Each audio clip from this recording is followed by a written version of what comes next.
Hello, and welcome back to Reverse 1999.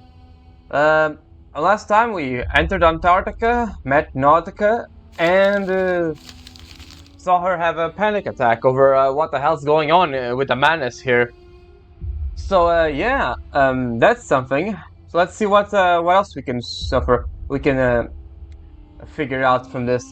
Also, Miss Radio still hasn't shown up. She's shown up 3 times in the diorama, but she still hasn't graced us with her presence, huh? Anyways, let's take a look at my travel companions. Come on, keep up, don't lag behind.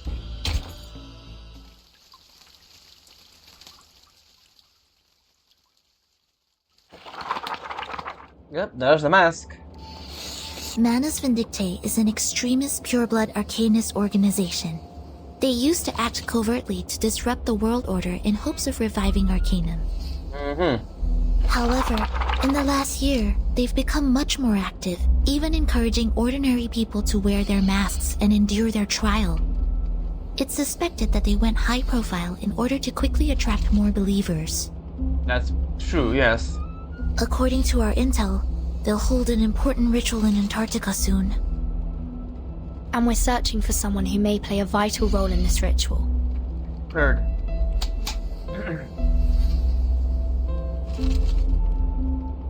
Arcanists. Masks. Are the snow monsters what you call Manus Vindictae? Probably, I don't know what they look like. Nautica's words are marked with a strange excitement. What exactly is this ritual they're holding? Sadly, we don't have much information in that regard. We're hoping to figure it out on this mission. Ritual. Arcane ritual. Yeah? Wait, wasn't that one of my research topics? Draw the formation, place the offerings, and summon or invoke her spirit through a series of actions to communicate with the Mother's Spirit. Are the Manus Vindictae corrupting this ritual to, instead of reviving Mother Spirit, they're reviving Arcana? Huh. She looks up with pure eagerness. Do you know of her? Do you know the Mother Spirit? Yeah, I don't know. Sorry. No. No? No. Please excuse us, miss. We have to leave now. Are you coming or are you staying? Oh. And given that the communication equipment at the station isn't working... The suitcase opens again, this time revealing a radio decorated with a flower. Oh, so I guess Miss Radio shows up now. Miss Radio shakes in Nautica's palm, struggling with the hard shifts in the Antarctic temperature. May I introduce you to Miss Radio? She'll receive the signal from the rescue team for you. In the meantime, you may await their arrival here. The incantation keeping you warm will remain effective until then. And thank you for your advice. We will proceed with caution. The fishing squeaking door reopens.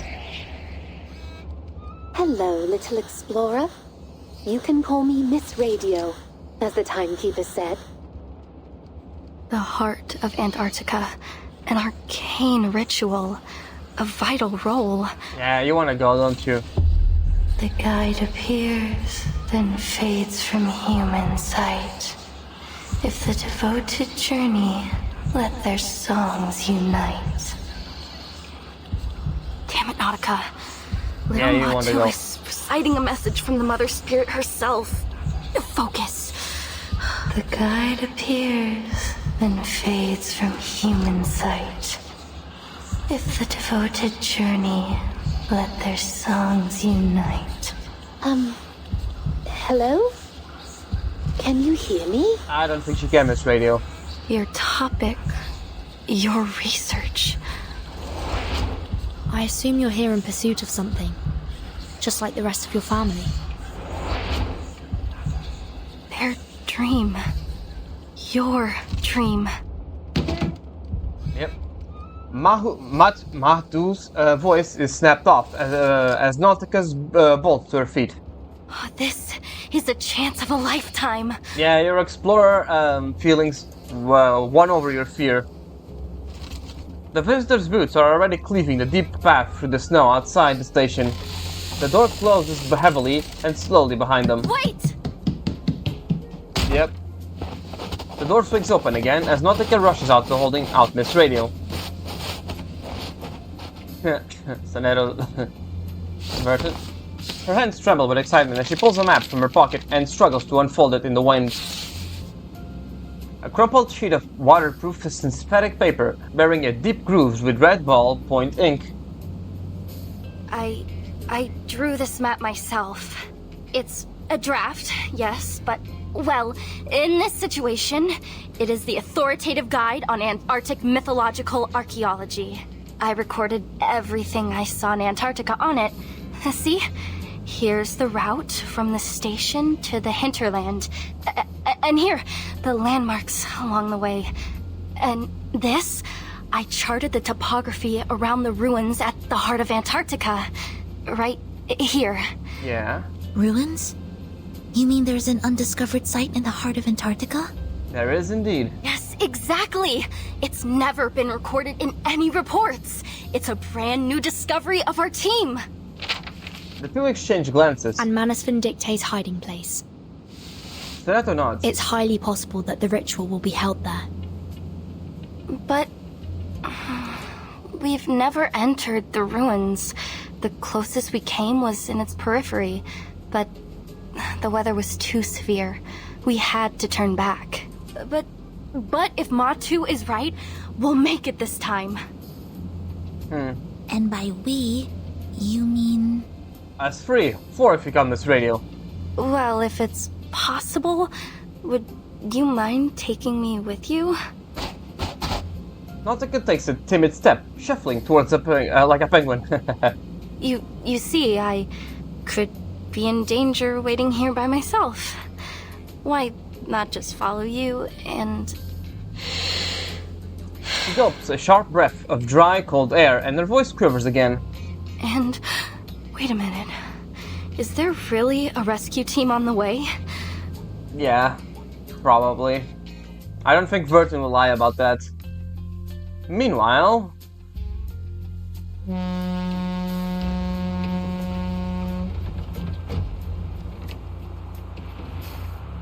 A small schooner enters icy waters. Ulrich's ferrofluid moves erratically. He grips a communicator in one hand while impatiently tapping the porthole with the other. Right, I forgot Ulrich's in this one. Yes, we've tested the stability of the Regulus record in the storm the hard way, but there are still some experiments to be completed, and that is a problem. Our study is like a baby who's just started to crawl. It's making moves, yes, but it isn't exactly going to win a marathon anytime soon. That's why we need you to stay in the lab. You have the greatest knowledge of the artificial storm. You're more than capable of continuing the work on your own. Is he talking to Regulus? Or Enigma? Yes, I know how much you want to see the Timekeeper and embark on your cross-century rock expedition. It's Regulus. But the experiment in Antarctica isn't one of your concerts. It's a gamble, and we're betting every hypothesis on it. Yeah, I better just send one researcher, if that's... So at least one guy knows how to... If Ulrich dies, at least one person still knows how to do what the ritual is all about, right? If Regulus, that is your record, is in fact the key to artificially controlling the storm and its syndrome as we suspect, I hope it can at least serve as the Timekeeper's backup plan in this Antarctic operation should the worst happen. You know the agreement we made with her. I take the Regulus record for experimentation and support, and you stay in Laplace to work on the artificial storm. He adjusts the record to fit snugly and securely under his arm. Even after surviving multiple storms with its former owner, the record remains good as new. Boss, we've entered the continental shelf. If Manus Vindicte picks up a long-distance comm signal, this operation will be declared a failure. Now you have an actual sprite. A guard chewing chocolate-flavored rations mutters without warning. A deafening horde blast echoes in the distance. Hearing this, the guard exits her casual slouch and moves into the deck, scanning the horizon. Is it Moldir? I saw in the trailer that Moldir is gonna be with Ulrich. We finally met the Foundation's fleet.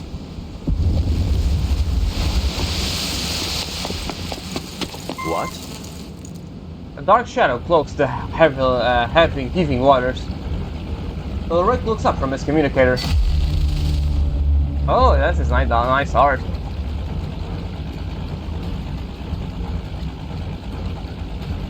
I don't think that's one of our guys. Nope, that's definitely not one of our guys. It's oozing goo. Or it's not you. No, it's What on earth? It's something, but I don't think it's goo. The propellers spin fast against the swelling sea. The distinct aroma of burning diesel hits the air. Is that? At the front of the schooner, a sailor turns his face.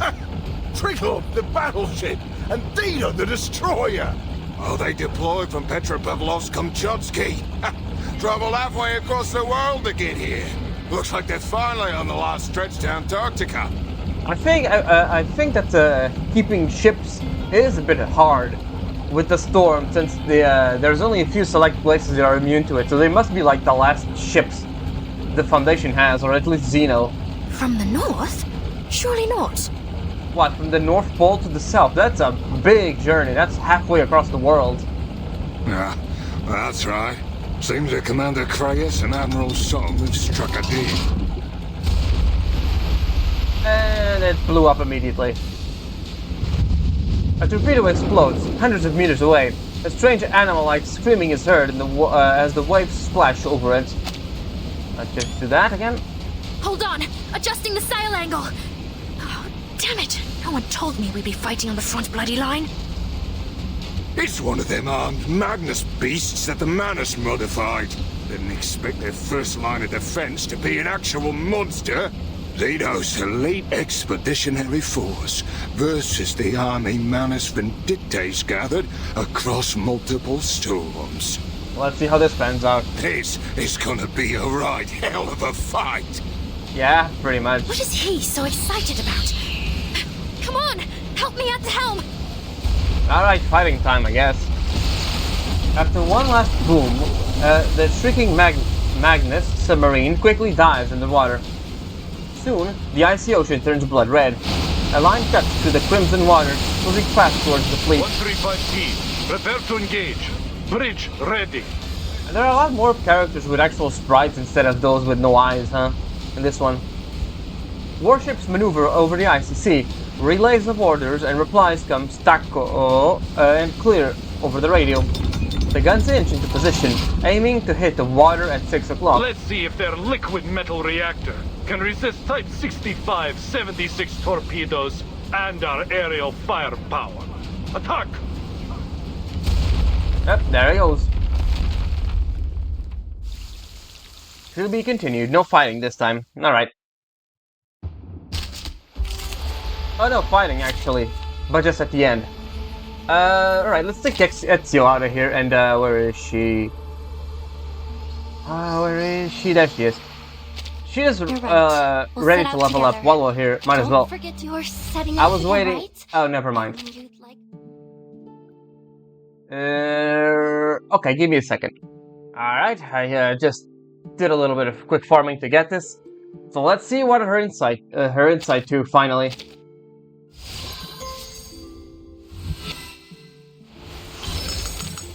I know I look different, but there's no need for another introduction. I'm still me. Yes, I walked into the gate, but I also came back out again. Just call me by the name when we traveled through the roaring 40s together. Nautica. Alright. There she is. Just level up as much as I can. Oh, it changed. You saw that, right? You're setting off again, right? And you'd That's like me pretty to travel cool. with you too? She has different movesets between. Oh, that's pretty cool. Oh shit, damn it! I pressed the wrong button. A fine day. She has different That's what movesets Albus would say. depending on her insight, which is awesome, really. All right, let's not delay us any further. I also have her thing, right? I have her thing. What? I don't have it. I'm pretty sure I have it. Where is it?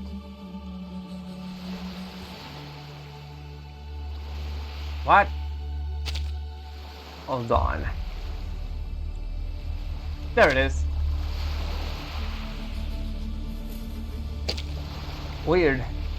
Alright. Oh, it's this guy again.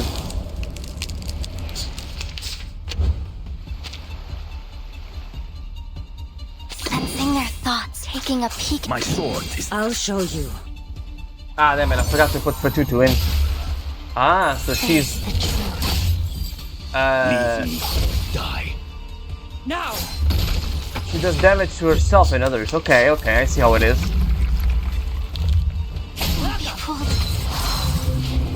I see. This card should do. I found my type. Ah, this I'll should show you. Even This Apollo should pretty much bows end it. before me. We're not afraid of you. Death comes for us all. I never miss. Yep, there you go. Can I give everyone a ride on my back? This I question's think too I can big. handle it this time. She goes across the screen. Look at this. She's huge. How does she even fit in the suitcase? Alright. It's too brute. But, dear betrayer, have you claimed the gold you were promised? Oh, I see. Yeah, I think this pretty much confirms that, also in the trailer, that Miss Grace is the moth, the informant for the Foundation in Manus Vindicte. It pretty much just confirms it, right?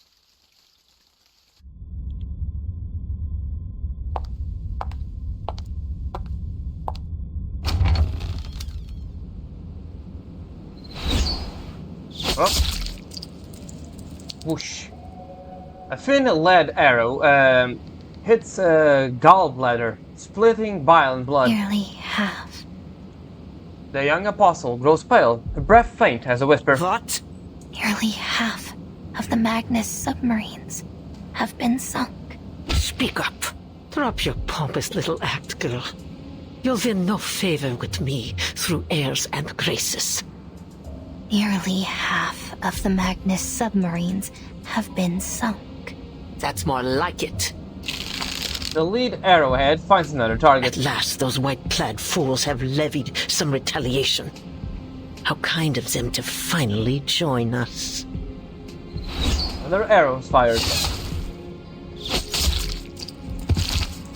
Frostbitten flesh splits open, oozing rancid I fat. am loath to witness any more groveling at the feet of that preacher and her so-called omnipotence. So not everyone in the Manus likes Sophia, huh? Nelder shuffles towards them in plain robes. The great corrector of the mysterious island, the one and only leader in the face of the slumbering inculcator of Arcanum, the supreme caster of the great ritual. Blech. The orb in the avian skull crumbles under the pressure.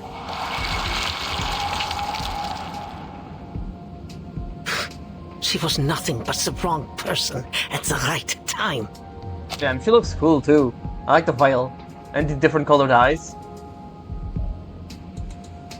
She alone hears the voice of the inculcator of Arcanum? Ah, what blatant lies! Yet they submit to her all the same. Everyone. I mean, yeah, Arcana chose her, right? I guess that's mostly why they look out to her. While she gallivanted around the world, preaching on the back of her falsities, who was it who prepared for the ritual, Yet she alone is granted power. She alone holds their hearts in her hands. Ridiculous. Yeah, that's what happens when you're the one who preaches. She's the one who gets all the recognition. What does a little girl know about material transportation or personal arrangement, let alone the great history of the Manus? She is nothing without me. It is not you to whom I refer, girl. But you'd better keep that tail firmly planted between your legs. Your actions aboard the Free Breeze have garnered much attention.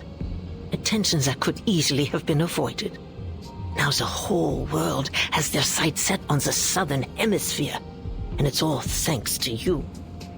No amount of ritual materials can make up for that. Right, so I think she did it on purpose, right? This is precisely why I was against giving power to you infantiles in the first place. Arrogant, reckless fools. There's not an ounce of self-control to share among you. The Foundation's army will break through our first line of defense soon. If we don't stop them... Their advance will be halted. Right. Words falter mid-sentence. Antarctica's no place for them, no matter how many machines they send. Their war efforts have been naught but a desperate attempt to prove to themselves that they are not utterly without plan. Pathetic as usual. She is kind of right. Machines do not like the cold at all, especially this freezing temperature. Nah. You're right. There's no need to concern ourselves with the insects scurrying beneath our boots. Our role is to support from the outside. To ensure the ritual proceeds smoothly. That's all. What driver straps the blinders to your face, Or were you simply born unable to perform more than one task at a time? Tell me, how do you ensure the safety of the interior? The young apostle allows her breathing to grow fainter, struggling to keep the absolute appearance of humility. I'm not sure what you mean. The Admiral's Sentinel unit. What is its status? Igor's unit? They've set up defenses in multiple locations along the coast. They're on high alert for possible Foundation partisans. Defense sitters. Right. How could they possibly serve our great Mother of Resurrection? They are technically part of Madness, but they don't want to put on the masks or the goo. Which honestly is smart of them. It's an insult that they were ever allowed to set foot on the Holy Land at all. But the preacher has treated them with the utmost respect. They did bring the key to the ritual, after all. Yep, Arcana's ashes. Utter foolishness. Those heathens are not even willing to undergo the holy trial. Yeah. Standing among these unblessed, unguided simpletons is the greatest humiliation to befall Manus Vindictae since its inception. There's another one. Despite this, it is of little matter in the face of the ritual, the great Mother of Resurrection. That is our only goal. The pitiful remains of the bird are flung at their feet.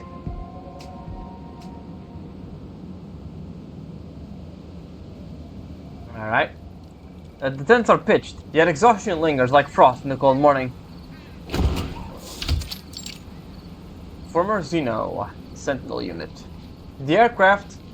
Wait a second, I know this thing. This is just the Apiron island with snow textures over it. That's kind of a funny way of reusing assets.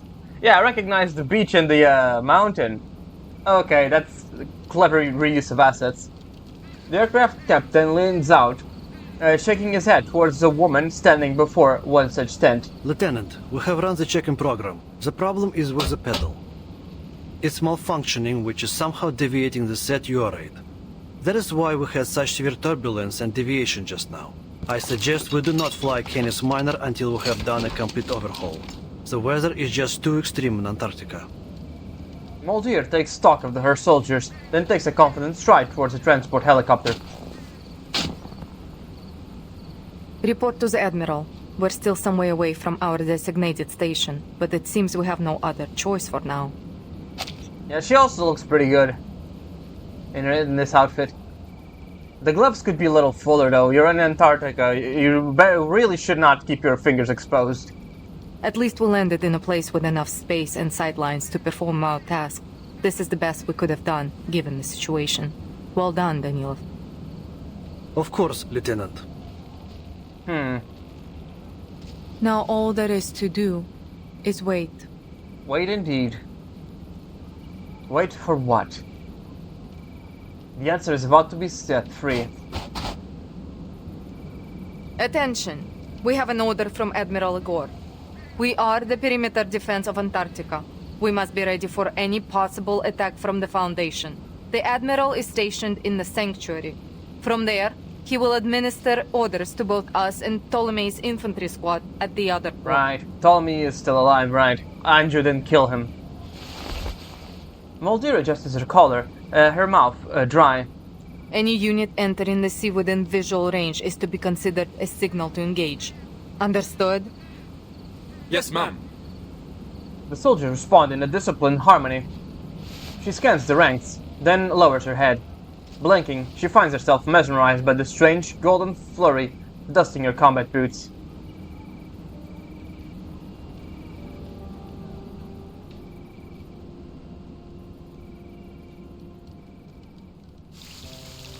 Bye.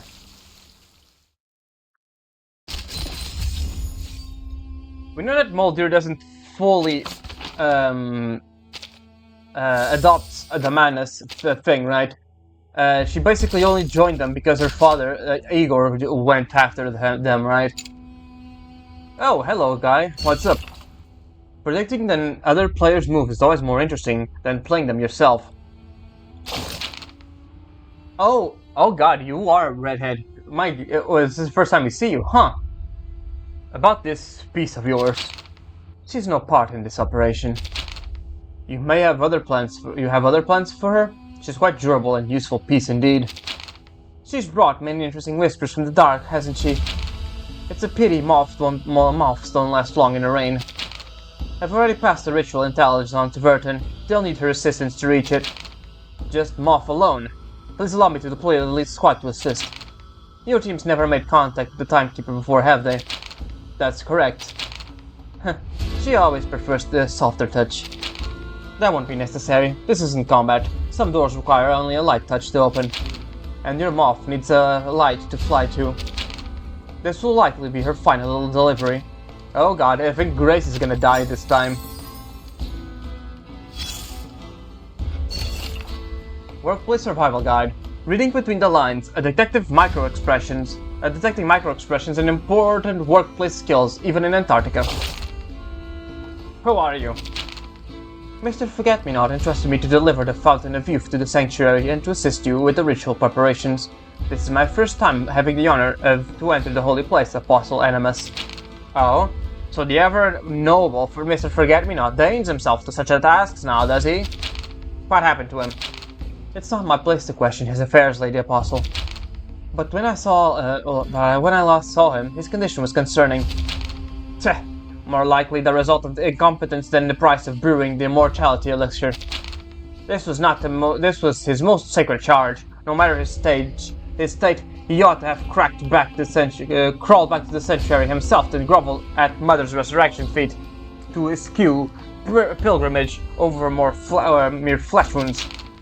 I see you wear no mask. Don't tell me you sent an untested follower to deliver ritual materials. You also aren't wearing a mask. I've pledged my faith to the Inculator of Arcanum, Lady Apostle. I am blessed. You are an apostle. You are an apostle. First that red-haired fraud now a near total stranger. How many more vermin must the Mother of Resurrection gifts be squandered on? No matter. I do not expect the likes of you to contribute anything meaningful to the ritual.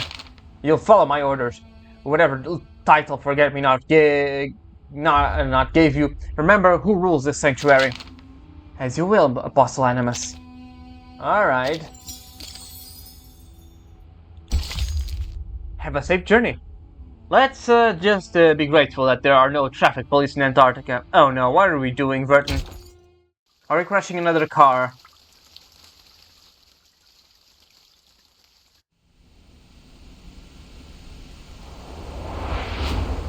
Timekeeper, are you sure this is the right direction?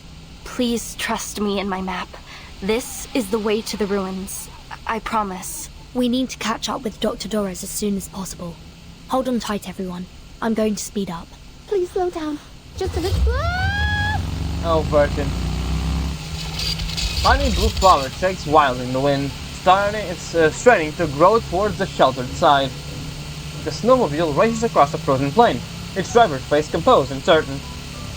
The other passenger's eyes widen. Wow, incredible! You really are an arcanist! We couldn't figure out how this thing worked. The new model with the Chevrolet bumper, only Frile was able to drive it.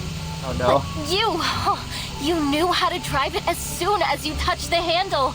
Are you trained to use human technology at the Foundation too? If you are, it would be a huge case support to my study on arcanist lifestyles. The truth is, Miss Amundsen, the timekeeper has never driven before. As the word streaks past the blur, panic creeps into the backseat passengers' faces. What did you say? Burton is just a menace with cars. Or bikes in this case. Don't worry. I'm generally a proponent of safe driving. Really, Burton? Generally? Oh, Burton. And of course he crashes. You can't let Watch Burton... those snowdrifts ahead. You can't let Burton in a car or in a plane. Pull over! Or in a ship, really. Stupeo Swift. Honestly, Burton means of transportation really don't mix well.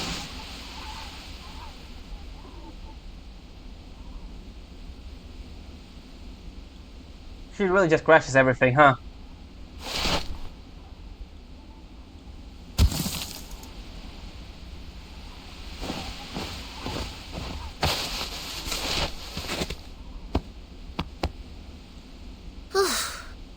Thankfully, the vehicle isn't badly damaged. Miss Amundsen, are there any other obstacles ahead that we should know about? That's strange. This should be an open plain. Nautica lowers her binoculars, muttering in confusion. That's not good.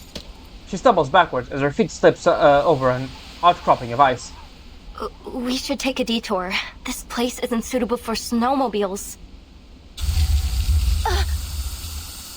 Anyway, what happened? Where the ice had failed, a burst of steam succeeds in sending her sprawling back into the ground. Miss Amundsen, are you okay? I'm fine. I'm alright. Her tough talk dies on her lips. She sniffs the air, face stiffening. Oh, poor girl. Has my nose gone wrong? Or are we carrying rotten food? The pungent odor is not an illusion. It's begun to spread all around them. Do you smell that? Smell? It smells like... rotten reindeer meat. It's the sour odor of protein being digested and broken down by microbes. It seems to be coming in waves. First it's pungent, then it gets carried away on the wind. It must be coming from the ice towers.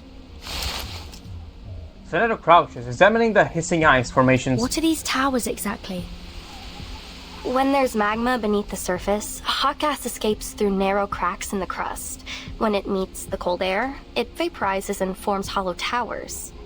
They're often seen around volcanoes. But there's no volcano here. Yeah, I don't think Antarctica is known for its volcanoes.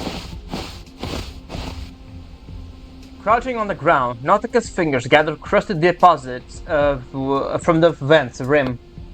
Ugh, it's so stinky.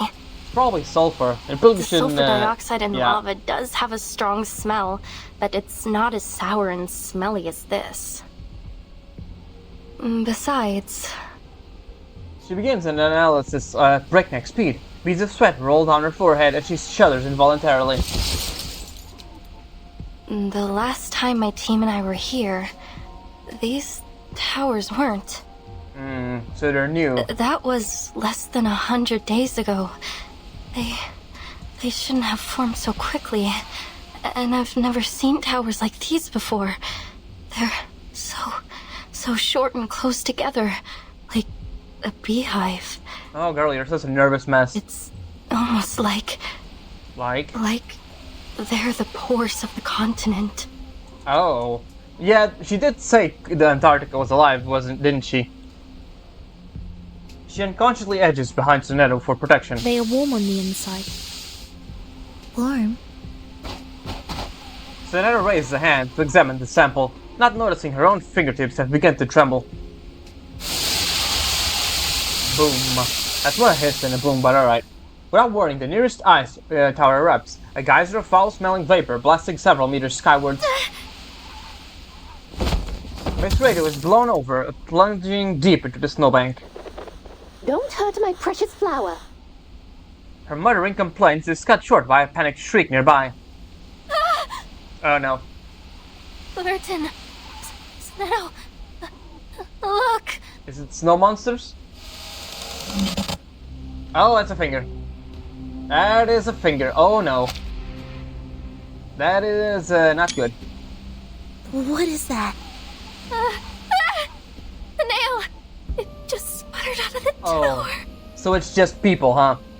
It's graves, essentially. That's where we stumbled upon a graveyard. Her voice jumps an octave higher, thin, soft, and wavering, as her legs buckle to the same tune. Yeah, me too, Tsunedo. At least now we can be sure that there are people around here. Or there were. Let's head further in. Damn, Verdun really is an unbothered person. She doesn't care. I mean, she does, but she doesn't let it show. Wave upon wave of snow stretches out beyond them, steep ridged formations vanishing from the distance. After struggling up the shifting slopes, they finally stand atop the snow waves. Oh my god, that's... Timekeeper, over there. That's the horror stinger. Bloodstained bloom across the wide expanse, crimson glaring against the snow. That is a door, a bloody door. It looks like people tried to get in, but were stopped. It looked like people clawed their way to try to open it, but they clawed their nails out. A massive research station looms ahead. Blood has been smeared over its door in violent streaks, a grotesque testament to the tragedy within. Let's take a look. Of course, Verton would say that. Verton? Yeah. Yes. I can't go. I can't blame you, honestly. Refusal dice have spoken in her throat. Oh no, she's having another panic attack. Nautica clenches her jaw tight against the shivering of both panic and cold, and takes a step forward.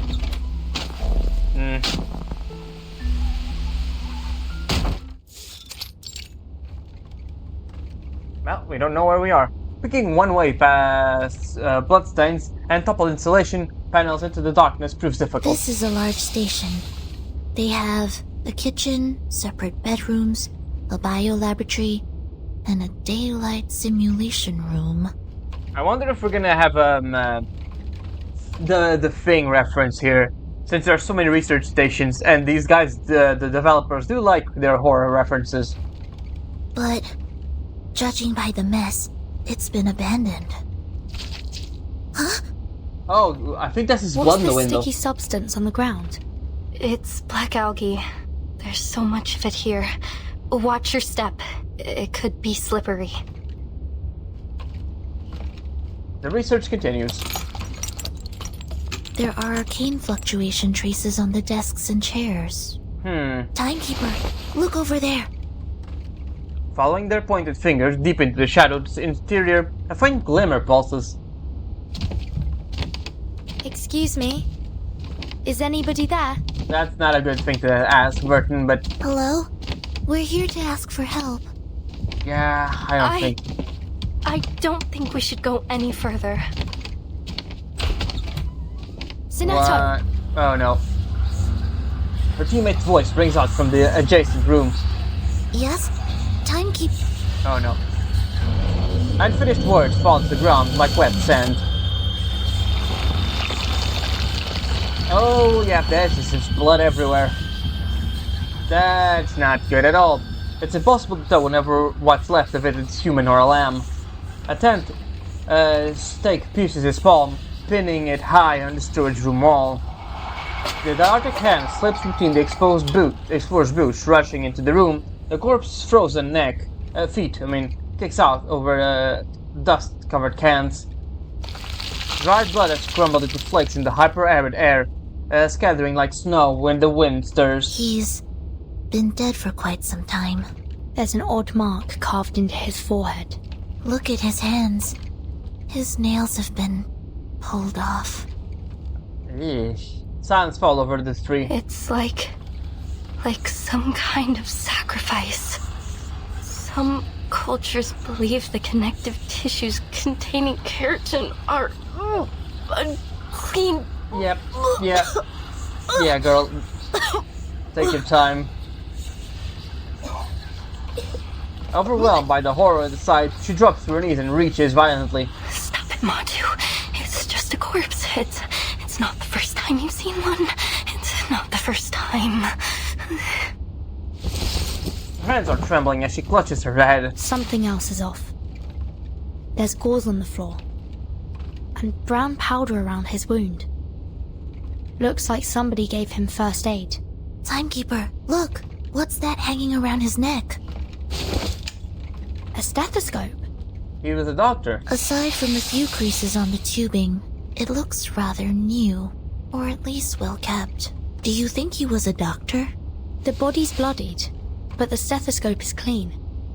It was put on afterwards. What, like a ritual or something? Which means someone came here before us. Do you think Doris or Erd came here before and put the stethoscope there? She was a doctor and always carried one, right? Their analysis reaches a conclusion as their eyes meet. Dr. Doris. Yeah. Let's take it off and have a look. But why would you put it in a corpse? The instant her fingers brush the stethoscope, the bloody windbreaker, wall tops, desiccated skin, and traumatized muscles, the horrific truth fractures before their eyes. Timekeeper, watch out! He stumbles backwards instinctively, yet the remains collapse towards them with a gravitational inevitability. Cover your mouth and nose. Yeah, you don't want to inhale any of that. When the dust clears, only two grotesque tent stakes remain embedded into the wall.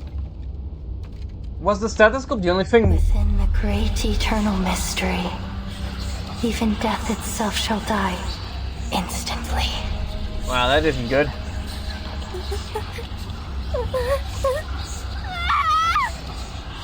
Man, she is going through it. She screams, her robust of terror, too long bridled, now explodes. Really, she really is just going through it. God damn. This is exactly what Matu said would happen. I told you. I told you we shouldn't have come here. Spirit, please, please save me. Oh, Hadja, save me. Nautica's teeth sink into her own fingers as her frenzy deepens. Miss Amundsen, it's okay. Just take a breath. No. You don't know what this means. Those poisonous monsters, those beasts. They hide in the whiteout. They eat people. They eat our souls. Timekeeper, she's... That's it. Going into panic. It's over. Everyone will be eaten, and you will be left all alone. Nautica collapses and curls up in the floor. Just you and their nails. Alone. Nails? The realization comes as suddenly as a thunderbolt. Nautica, did something similar happen to your teammates? Now paralyzed with her growing terror, Nautica seems deaf to all questions. Oh boy, they're the monsters. Timekeeper, watch out! Hold on, I want to take a screenshot. Oh, it's the wolves. Suddenly, human-sized monstrosities swarm from unseen corners around them. Sonetto, prepare to engage. Copy that. The beasts snarl, breathing in and out with a hungry and aggressive pair of hands. Subito sera.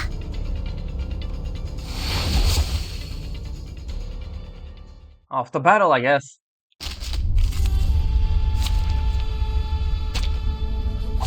There are many routes to travel, but only one destination.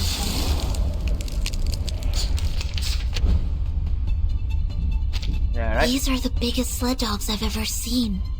But working dogs shouldn't be this aggressive. They're menace infected. Look at the goo. I'm sensing very familiar arcane fluctuations. Manus Vindicte must have done something to them.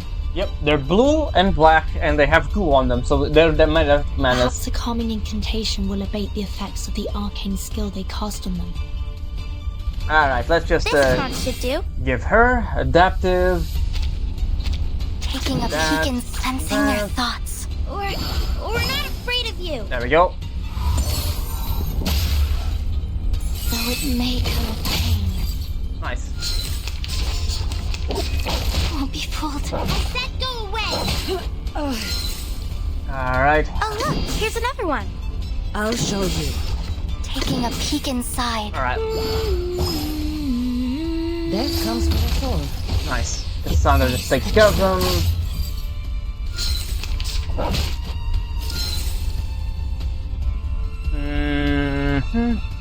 Sensing their thoughts. This one should do. Oh look, here's another one. Nice. I am Demos, you didn't do anything. You really shouldn't be celebrating, you did nothing. That is not a calming ritual, Vert, that's an explosion. Through the field mission evacuation instructions never covered how to outrun a pack of monstrous hounds, somehow the well-trained team manages. But in deep snow, the beast's superior speed and stamina renders the end of their chase inevitable. I removed Manus Vindicte's effect on them. They should have calmed down by now. Yeah, I don't really think that's gonna help, is it? Maws snapped wildly, just inches from snapping at their fleeting prey. Matu, the Mother Spirit will protect me, right? She'll protect me. Yes, she will, won't she? Timekeeper, there's the snowmobile. Their snowmobile stands loyal in the clearing. Really? Really, snowmobile has come to save me. Get on, Miss Amundsen. Give me your hand. Oh, there we go. Grab tight. I'm starting the engine. The engine screams alive, throwing the spray of ice shards into the air at its stretched churn, a glittering mist rising from behind it. I got it right. Alright, so the monsters here are infected by Manus, which should be pretty obvious. They're basically like the Manus line of defense. And we got another Bloody Fairchild. I wonder when we're gonna get him. Alright, so let's see. I think we have time for one more. Let's check. Oh yeah. Let's go. Under glaring light. I'm also taking a look because the server, it's 10 minutes before the server resets, so let's take a look. No, not a coronal mass ejection, just an unexpected firework.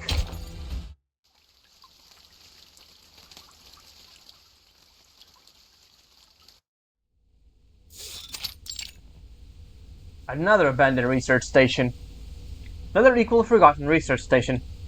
Close enough, just a few slopes away. It provides enough distance to put the crazed dogs off their chase. The windows are drafty, the power dim and dying, but at least the air carries no stench of blood or decay.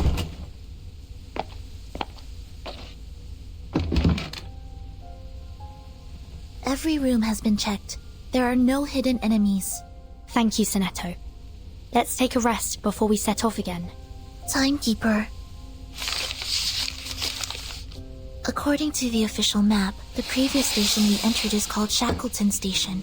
It's supposed to be the site of the largest scientific research operation in a 70-mile radius. If even they fell victim to such a tragedy, it's hard to imagine any of the smaller stations surviving it. There must be a purpose behind these attacks. They just don't want people to go in close to their ritual place, right? Judging from the state of the corpses, the researchers were sacrificed for some kind of ritual. That too, right. If we assume that Manus Vindicte did this... And that would be correct, mostly. There is no doubt. This was done by those snow monsters. Nautica's muffled voice emerges from the corner. After the last encounter, she has been silent and still, as if like a statue. But at last, she begins to unpack jars and cans of food from her bag. Then it's highly likely that this was all in service of the same ritual Mr. Olive mentioned. Yeah. It's So cruel. What kind of ritual would require such a thing? We have too little information to piece together the truth. But judging by this massacre, they need human sacrifices. Or perhaps they're eliminating any aliens. In this case, humans. In the vicinity before they perform the ritual. It also makes sense. They're all about purity, right? And so if any human, mere human, tries to approach, they kill them. They kill them to guarantee the sanctity of the ritual, right? In any case, this shows how much this ritual means to them. The Dr. stethoscope. Doris. If Dr. Doris was in fact here, then we're on the right track. According to Miss Amundsen's map, we're not far at all from the central region. We must catch up with Dr. Doris before she enters Manus Vindictae territory. That's too late, Sonetto. From the looks of the angle of the sun, we still have some time to catch up to her before it gets dark. Dr. Doris is already in Manus garb, so it's definitely too late at this point. Sorry about that. Nautica arranges the food by type and size, muttering under breath. Mother Spirit, thank you for feeding us and for everything you provide. And of course, thank you to Miss Furton and Miss Sonetto for providing the food. Yeah. Their voices fall quiet for a time, replaced with a soft murmur of chewing and the slurp of canned food. I'm glad to see you looking more calm. Sorry, I wasn't always like this. Yeah, I'm pretty sure you have PTSD right now, so it's fine, really. She stammers out an apology and gathers into an explanation. I was...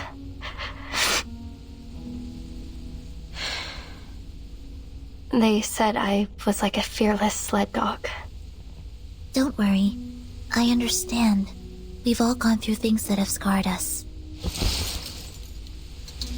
The incandescent lights flicker, as if nodding in agreement. Is it to do with what we saw in Shackleton Station? She untangles her fingers with force. I know you need information, but there isn't much else I can tell you. Insanity, snow monsters, starvation. Death just kept on coming. Frile told me to run, so I did.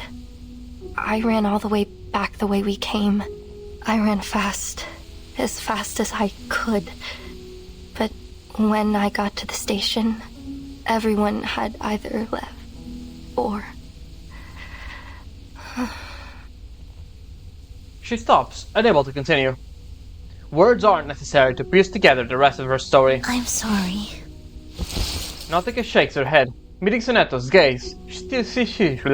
She steels herself and tries again. I don't know if it's because of hyperventilation or that I hit my head, but there's some things I can't remember clearly. But that fear I felt, that fear still haunts me.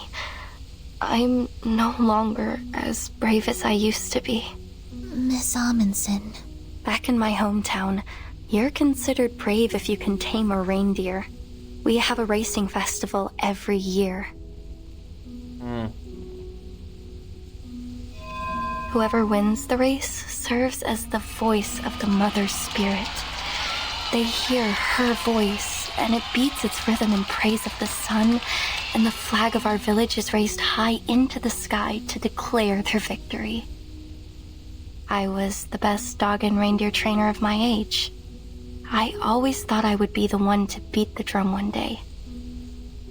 But now, even my sled dogs are gone. They were so brave to venture all the way to Antarctica with me. Her eyes drop. The words still don't come. Her fingers twist back together, untwist, and then twist again. I'm not that girl anymore.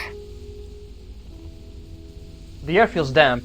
Damper than it has any right to be on this cold, dry continent. Sonetto turns and pulls out a thick stack of documents, meticulously organized as always. Miss Amundsen, I thought you'd like to see this. An expedition diary? Oh, did you take all these from Shackleton Station? Yes. Due to the urgency of the situation, we were only able to grab a few documents. We thought you'd have liked to look through them had we not encountered those rabid dogs. So we took what we could before we left.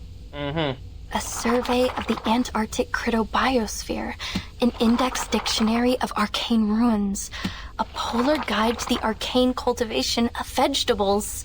Incredible. Oh, fantastic. With this, we may finally master how to grow potatoes in polar regions. Potatoes are really hardy things. Under the dim light, Nautica's face flushes red with emotion. A long time passes before she realizes she's been lost in her reading. She gathers each precious page, then looks up at her new teammates. There's a conflict burning in her eyes. Thank you. Thank you so much. In the end, all she can manage to do is repeat her thanks. It was worth the risk. The scent of canned food lingers at each savor, both of the fullness of their bellies and a rare moment of peace. What are you looking at, Sonetto? Sonetto closes the door, looking very grave. The sun doesn't seem to have moved at all since we last calculated the angle, Timekeeper. Oh, that's not good. Oh, is it the midnight sun? If only I had the eyes to see it. No, even if the midnight sun moves, I don't think that's it. Technically, it's autumn in Antarctica at the moment. Polar day only occurs in the summer months. Indeed. We've seen it rise and fall several times since we left from Tierra del Fuego. And even if it were the season for Polar Day, the solar angle would still vary. Yeah. Nautica's breathing once again picks up speed as her analysis progresses. No, it can't be. It's the monsters, isn't it? All these abnormal phenomena. The sun standing still in the sky. That aurora in the broad daylight. Boom. That's not good. What's that sound? Are we in an avalanche? No, it sounds like the screaming of critters. Yep, that's not good. Timekeeper, take a look at this. They burst out from the station door. Weird creatures flap their wings in the cold wind, hissing desperately at the intruders. It's the snow monsters! They're flying beasts! Miss Amundsen, stay back. Well, off the fight.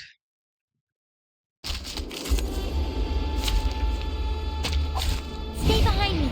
I'll keep us safe.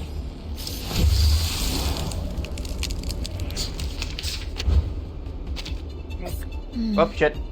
These are Manus reformed Alicials. We've encountered them before. Then we're heading in the right direction. Yep, true. Right. This can't Oh, be no, it. not this one. Oh, look, This. here's another one. Sensing taking a peek inside. We stand together. Heal up.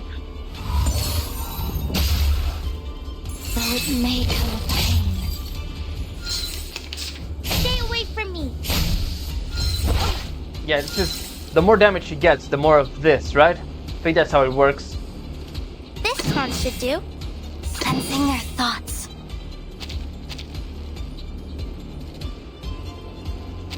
Taking a peek inside. Oh, be careful.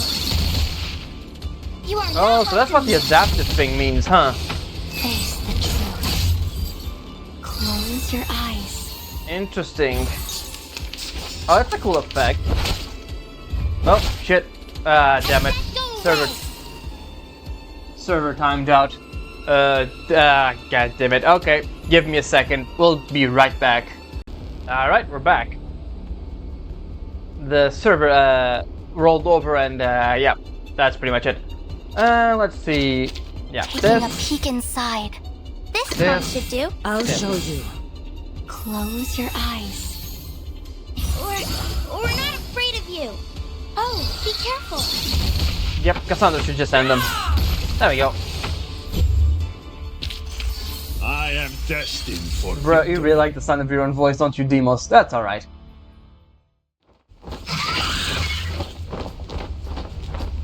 With a piercing shriek, the Elitial plummets from the sky.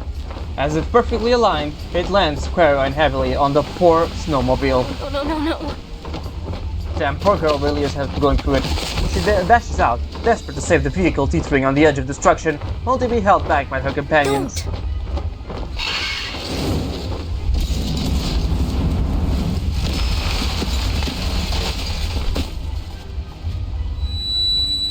Flames shoot out first, followed by a screeching roar. Rising to its grand finale, a spectacular explosion. Well, there goes our transport. The transmission gear tears free from the blast. The snowmobile lights scatter across the white ice field, flames still licking over its filled fuel tank. Blinded by the smoke rising from the fire, they make out a glowing mass that brightens the endless daylight sky. No. It's gone. That was our only means of transportation.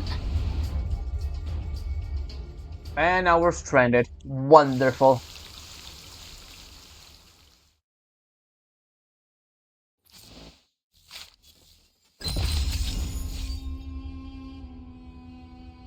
Well, this thing has, how many of these have it? 22. Alright, I think I'm gonna leave it here for now. Before we... Yep, it's Moldir and Ulrich. Alright, before we enter those two. Alright everyone, that's gonna be it for me. I hope you enjoyed, and I will see you next time for more Reverse 1999. Ciao.